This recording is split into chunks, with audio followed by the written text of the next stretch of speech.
Then we read the introduction of this chapter when people rebel 1857 and after.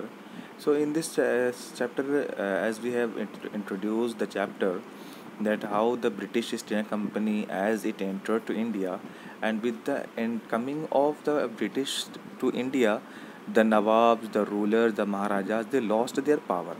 How they lost their power? That as the Britishers came to in India, they set up their industries, and they collected the revenues, those revenues which were collected by the Nawabs and the Rajas, and this broke down their power, their authority, and with the breaking of authority they lost their power with the army also. तो British India company ने इनके दो चीज़ें main जो थी, जो राजा और नवाबों की थी, और उसी को ब्रेक कर दिया, और वो थे रेवेन्यूज़ के, उनके पैसे, और उनकी आर्मी जिसकी बेस पर वो लड़ते थे. सो उसके बाद उन्होंने उनके इनहेरिटेंस, जो उनके एंसेस्टर्स की जो प्रॉपर्टीज़ थी, जो रूलिंग थी, उनको भी उन लोगों ने छीन लिया. जिस तरह से रानी लक्ष्मीबाई ने एक प्लीज ली थी, और उन्होंने एक डिमांड रखी थी, रानी लक्ष्मीबाई ने रिक्वेस्ट की थी कि उनके हस्बैंड की डेथ के बाद उनके अडॉप्टेड सन को उनकी प्रॉपर्टी और उनकी किंगडम मिले. ब्रिटिशर्स ने वो मना कर दिया. सब्सिडियरी अलायंस लगाया हुआ था कि प्रॉपर्टी जो होगी वो राजा की प्रॉपर्टी उनके रियल सन को मिलेगी, ना कि उनके अडॉप्टेड सन को. सेम चीज़ हुई. अडॉप्टेड सन को नहीं मिली. जैसे कि नाना साहब जो थे वो पेशवा बाजीराव सेकंड के अडॉप्टेड सन थे, उनको भी प्रॉपर्टीज़ नहीं मिली.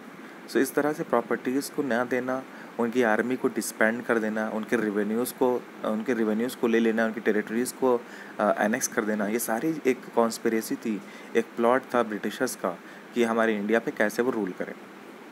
बहादुर शाह ज़फ़र के साथ भी यही हुआ कि वो उनको सबसे लास्ट मुग़ल एम्परर माना गया, और उनके बाद उनके बेटों को, उनके डिसेंडेंट्स को प्रिंस माना गया, ना कि king.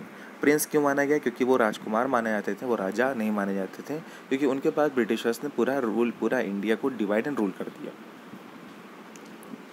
Bahadur Shah Zafar II was the last of the Mughal emperor. In 1849, Governor General Dalhousie announced that after the death of Bahadur Shah Zafar, the family of the king would be shifted out of the Red Fort and given another palace to live in Delhi. Bahadur Shah Zafar और उनकी family, उनके बेटे जो रहते थे वो red fort पर रहते थे. जो ब्रिटिशर्स ने कहा कि उनकी डेथ के बाद, बहादुर शाह जफ़र की डेथ के बाद, उनकी फैमिलीज़ को और उनके बेटों को रेड फोर्ट से बाहर निकाल दिया जाएगा और दिल्ली में किसी एक जगह पे उनको रखा जाएगा, और उनके बेटों को किंग नहीं, उनके बेटों को प्रिंस माना जाएगा. इस तरह से देखिए मुग़ल एम्परर को कैसे, मुग़ल डायनेस्टी को कैसे एंड किया गया, और फिर ब्रिटिशर्स ने अपनी जो एक कंपनी थी, अपनी इंडस्ट्रीज थी, उसको सेटअप किया. In 1857, after the death of Bahadur Shah Zafar, Governor General Canning decided that his descendants would not be recognized as kings but would be called only princes. Thus, slowly but decisively, the power of all the Nawabs were taken by the British. इस तरह से नवाबों का और राजाओं का जो एक power था उसको ब्रिटिशर्स ने छीन लिया. Loss of the power for the nawabs, कैसे नवाब और राजाओं की पावर्स कैसे छीन लिया गया. जैसे कि मैंने आपको बताया कि जो नवाब और राजा होते थे, इनके पास जो पावर था वो दो बेस पे था. एक तो फाइनेंशियली, और एक था उनका आर्मी के थ्रू. इनकी जो आर्मी थी, उनके जो वॉरियर्स थे, जो सोल्जर्स थे, इन दोनों चीज़ों को ब्रिटिशर्स ने छीन लिया. पहला था कैसे, एनेक्स करके उनके रेवेन्यू को छीन के, उनके सोर्स ऑफ इनकम को रोक के, और दूसरा जिस बेस से वो लड़ाई कर सकते थे, उनकी आर्मी को डिसबैंड कर दिया. ये दो चीज़ थे जिसकी वजह से नवाब थे, जो राजा थे, उनकी पावर्स को छीन लिया गया. Since the mid 18th century the power of nawab and rajas had been eroding. Mid 18th century से जैसे ब्रिटिशर्स आए, नवाब और राजा की जो एक ताकत थी उसको छीन लिया गया. The authority and the honour which they earlier commanded were gradually waning away. जो पावर, जो अथॉरिटी उनकी पहले थी, किनकी, राजाओं की, नवाब की, वो छीन ली गई. The British had appointed presidents in many court. उनके जो एक वो होते थे दूत मीन्स जो उनको रिप्रेजेंट करते थे, एम्बेसडर. हर कोर्ट में एम्बेसडर होने लगे. The freedom of the Indian rulers were reduced and their armed forces were disband. धीरे धीरे राजाओं और नवाबों की जो एक आज़ादी थी वो रोक दी गई, और उनकी जो आर्मी थी उसको डिसबैंड कर दी गई, जिसकी बेस पर वो रिवोल्ट कर सकते थे.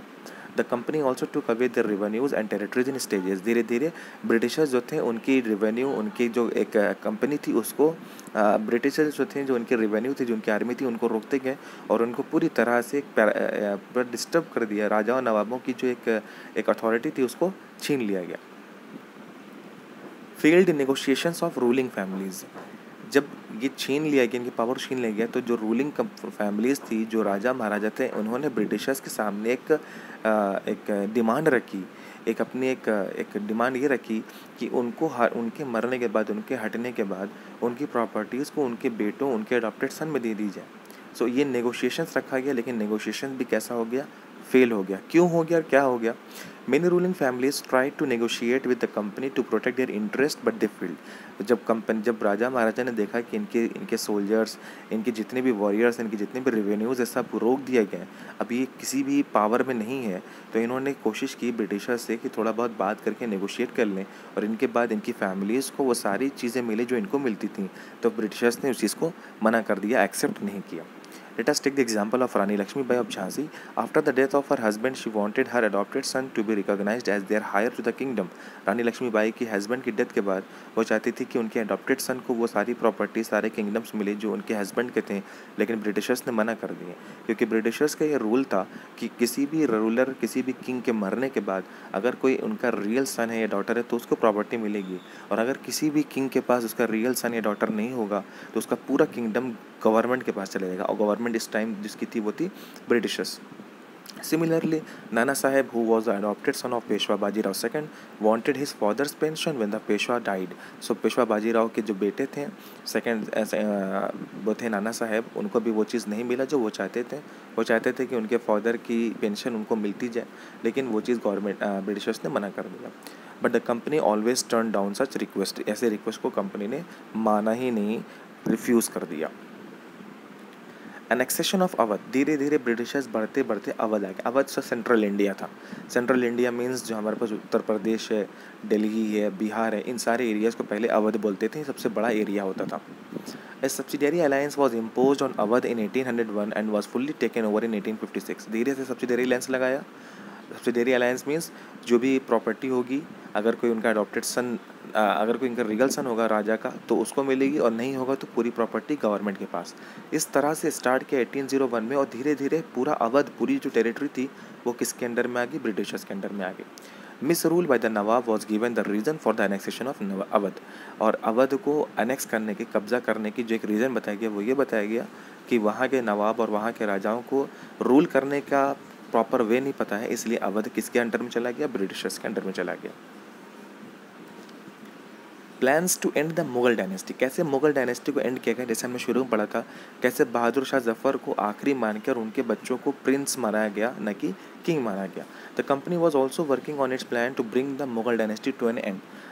जब ब्रिटिशर्स इंडिया में आए थे तो उस टाइम जो डायनेस्टी थी वो थी मुगल डायनेस्टी, और उसके लास्ट जो रूलर थे वो थे Bahadur Shah Zafar.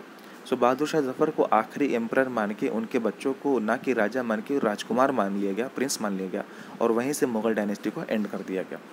It remove the name of the Mughal king from the coin. सबसे पहला इनका काम था, जो भी शासक, जो भी रूलर होते थे उस टाइम, वो अपने नाम का सिक्का चलवाते थे।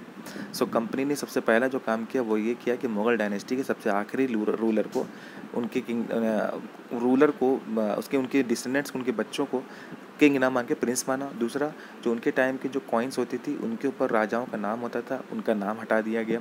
In 1849, it was announced by Governor General Dalhousie that after the death of Bahadur Shah Zafar, the family of the king would be shifted out of the Red Fort.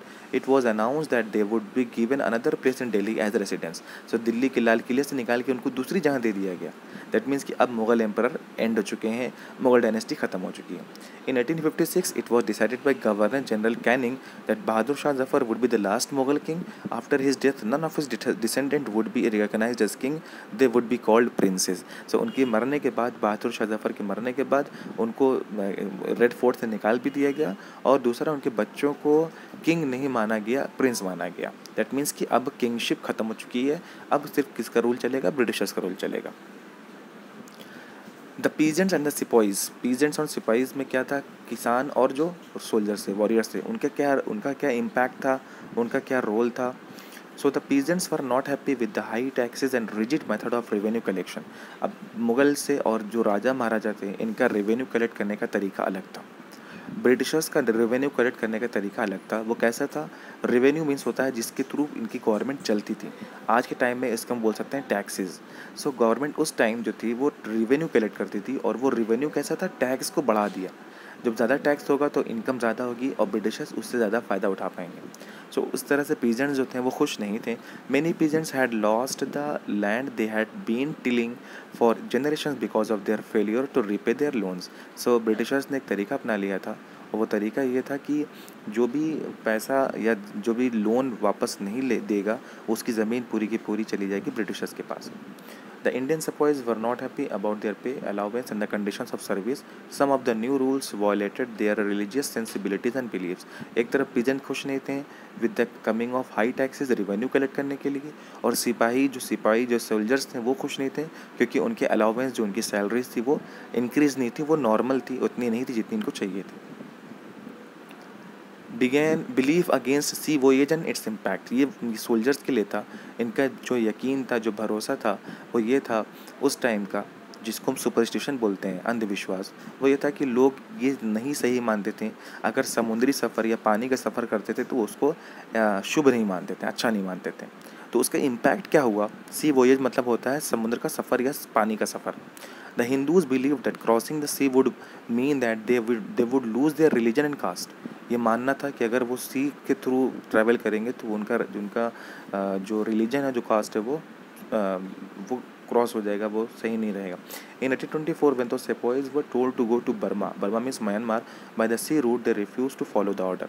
जब सिपाहियों को ऑर्डर मिला, ब्रिटिशर्स ने order दिया कि आपको सी voyage करते हुए जाना है, बर्मा जाना, म्यांमार जाना है, तो कुछ लोगों ने मना कर दिया। ये एक सोच थी कि अगर वो जाएंगे तो उनका रिलीजन या उनका कास्ट सही नहीं रहेगा। However, they agreed to go by land route। मान गए, लेकिन वो किसके थ्रू? लैंड रूट के through. For this, the sepoys were severely punished. The company passed a new law in 1856. The new law made it mandatory for a sepoy to agree to serve overseas if required। एक नया कानून बन गया उसके बाद। वो ये माना गया कि अगर ब्रिटिशर्स कुछ भी बोलते हैं, अगर उनके फॉलोअर्स कुछ भी बोलते हैं, रूलर्स जो भी बोलते हैं, उसको मानना ज़रूरी है, और अगर नहीं माना गया तो वो एक क्राइम कहलाएगा। Most of the sepoys were from rural background. They had families living in the villages, so they also reacted to what was happening in the countryside।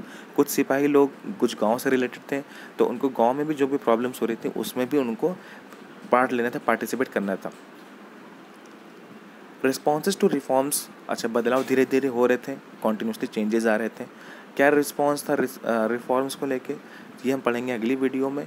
आप लोग कंपेयर करिए जो भी टॉपिक्स इसमें डिस्क्राइब की गई हैं इस वीडियो में आपके एनसीईआरटी बुक से। अगला टॉपिक अगली वीडियो में आपको मैं स्टडी कराऊंगा, टीच कराऊंगा।